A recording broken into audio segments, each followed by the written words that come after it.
দেয়ালে যেন ফুটে উঠেছে এক রঙিন বাংলাদেশের প্রতিচ্ছবি। 10 জন চিত্রশিল্পীর স্বপ্ন, সংগ্রাম আর সৃজন যাত্রার মিলন মেলায় প্রদর্শিত হচ্ছে গ্রুপ প্রদর্শনী দ্য ট্রেন্ডসেটার্স। শিল্পীর সুনিপুণ হাতে রং তুলির আঁচড়ে ফুটে উঠেছে প্রকৃতি, নগর আর জীবনের নানা গল্প।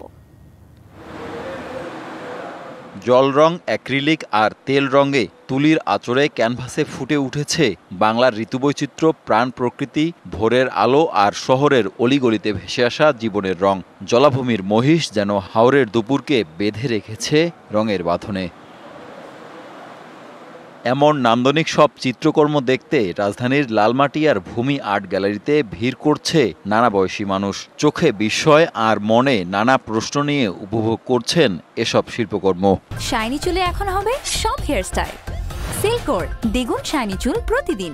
কিছু কিছু কাজের মধ্যে আমাদের বর্তমান প্রকৃতি, বর্ষা এবং আমাদের বাংলার রূপ খুব সুন্দরভাবে ধরা পড়ছে। সব কিছুই সুন্দর। এর আগে স্কাল্পচারের ওইখানে একটা এক্সিবিশনে গেছি, ওখানে কয়েকটা খুব সুন্দর ছিল। আমি এত সুন্দর কন্ট্রাস্ট হয় প্লাস এত সুন্দর আর্ট বাংলাদেশে হয় এটা আমি জানতাম না ওইভাবে। শিল্পীরা বলছেন এ ধরনের প্রদর্শনী তাদের জন্য অনুপ্রেরণার উৎস।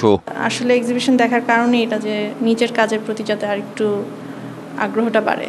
নিজের মনের ভাবনাকে রং তুলির মাধ্যমে ফুটিয়ে তুলতে পেরে খুশি শিল্পীরা। আর এ ধরনের আয়োজন তরুণ প্রজন্মকে শিল্পের প্রতি আগ্রহী করে তুলবে দাবি আয়োজকের। যে গাছপাকালির মাঝখান থেকে যে চারটা দেখা যায়, যে ঘোরটা দেখা যায় শেষ রাতের সেই বাতাস আলোর, সেটা একটু ফিল করে আমার মতো করে করছে। অনেক দর্শক আছে, আর্ট ভিউয়ার আছে, আমাদের খুব ভালো লাগতেছিল যে এই প্রদর্শনীতে এই ছবিগুলোর দেখে আমাদের তরুণ প্রজন্ম যারা নতুন প্রজন্ম তারা আসলে দারুণভাবে অনুপ্রাণিত হয়েছে।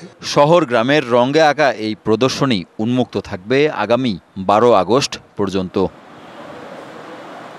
Hasan Sakib, DBC news, Dhaka.